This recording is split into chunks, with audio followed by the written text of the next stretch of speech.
Hey everybody, figured I'd make a quick video on the little mini trailer for drag and drive stuff.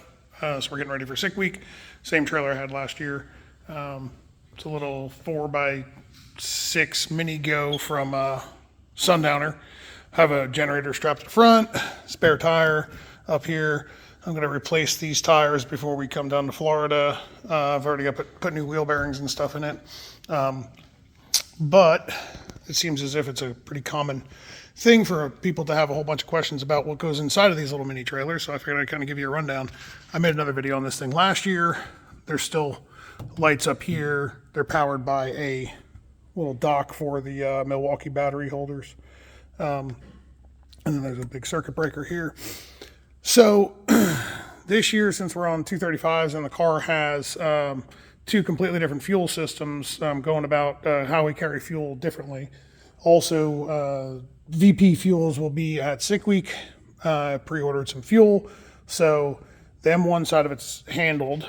So my plan for fuel is those two jugs, whatever, two of these jugs are going to be filled with M1, and then these two are going, one of them is going to be empty and the other one's going to be full of pump gas. So we can drain out the pump gas if we have to and put it into a 5-gallon pail. And then we'd have 10 gallons of pump gas here just in case there's an emergency going down the road. And then we'll have 10 gallons of methanol with us the whole time. And then we'll be buying more methanol every day at the racetracks because VP will be there. So I first put this as a little jack pouch thing from Clear One products. That's holding the Harbor Freight, like low profile. It's actually like a really nice jack. They're not cheap, but they are really nice. All aluminum, low profile jack. But we have race ramps. So these are the split 12-inch race ramps. So it's two 6-inch blocks that kind of stack on top of each other. Works a lot better than a single 12 because this jack and any other low profile jack like this won't jack up high enough to do 12 inches all at one shot. So you got to go 6 inches up in the front, 6 inches up in the back, and then come back around to the front and then come back around to the back. So learned that the hard way, ordered those little race ramps back there to alleviate that.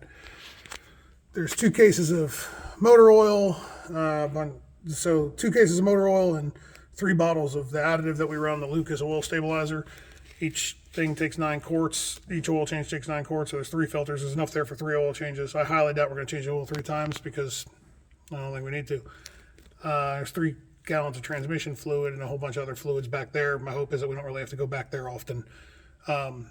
So I've watched a bunch of other videos on people's trailers and whatnot, and talked to a lot of people, and it seems as if the best way to go about this is put the stuff in the back that is hard to get to, that you're not going to use that often, which makes sense, and then put the stuff that you're going to use all the time up front or towards the back of the trailer so it's easy to get to. Spare parts, we use Milwaukee pack outs. I use Milwaukee everything. If you've watched any of my other videos, you notice that Laura buys me just about everything from Milwaukee. So spare parts, I got 2 spare alternators, a spare starter, spare water pump, bunch of spare belts.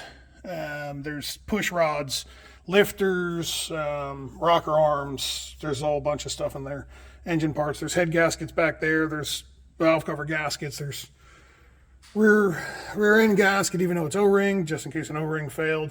Transpan gasket, just in case that failed, or if we have to go into the transmission. Then we've got another thing of spare parts over here.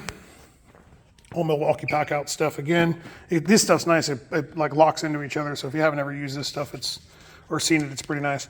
I've had the same coils on my car for years with the same MSD Pro 600 bucks on my car for years. Never had a problem, but still bringing this stuff along just in case. I got 8 spare coils. Never had a problem out of these Siemens Deca 220 injectors, but I'm bringing 2 sets of spares because I got them. I've had a spare Dominator ECU for a long time. Just always had one. I mean, you could tell it's even old because it's the smooth finish, not the wrinkled finish. I got a spare smart wire in here. Again, none of this stuff I've ever had a problem with, but who knows? So I figured I might as well just, it's better to have it and not need it than need it and not have it. 2 spare contactors. This is basically an entire box full of stuff that I've never had any problems with, but the hope is that we don't ever have to use it. I got a box full of spare sensors, so cam sensors, throttle position, crank sensors, a whole bunch of different stuff in there. So again, this is another one of those trans brake button, you know, MAC valves, sensors, you know, pressure transducers. We use Rife sensors on everything now, and like to keep spares, you know, just in case you have to pull something apart and you cross-thread it or something like that. Again, never had a problem out of them, but hopefully we don't need them. Then I've got a little electrical bin full of stuff, so common Deutsch connectors I use, pins, terminals, some other random common connectors we use. Push-pull switch we use on the back bumper, idle air control motor, some more pins, some more sensors, some more Rife sensors, intake air temp, coolant temp, liquid, you know, oil temp, transmission temp. I think we got a spare solid state relay for the trans brake. What else we got in here? Spare boost control solenoids. So a whole bunch of spare stuff there. So then this is just all full of tools. AN wrenches and sockets and all that kind of stuff. That's just all that's in there. So I basically just emptied out my big trailer and put it in there. So other than that, oh, and then we've got 2 more Milwaukee packouts full of hardware. So it's all different types of hardware that, you know, is specific to the car or just generalized. We've got a cooler, inflator. This whole thing's awesome. So if you don't have one of these, it's worth buying. M18 inflator from Milwaukee. Works fantastic. I'm actually ditching the, I had a Milwaukee air compressor strapped here last year, but there's really no need for it. So that inflator works fantastic. Plus we got onboard air in the car. So, you know, hopefully we'll be good. Cleaners, gloves, towels, rags, stuff to clean the car up there. Some moving blankets to lay down on. One of these little roll out things to lay down on. Car cover, 10x10 pop-up canopy. There's a Milwaukee light in there just in case we're broke on the side of the road. And then I'll set up a tool bag that's going to go in there for the battery charger for the car and the Milwaukee batteries and any power tools that are going to go in it.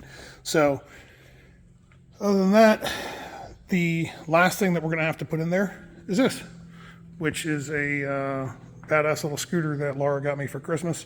So it's like a dual motor, 60 watt or 60 volt badass thing. Goes like 30 something or 40 mile an hour. So I'll probably wind up tying on this. And that's about it. So, and then of course the wheels and tires got to go in there, and then a cooler for drinks and whatnot. So anyway, figured I'd put together a little video since a bunch of people had messaged me or commented and said, you know, what are you putting in the little mini trailer? Well, there it is. So, all right, see you guys.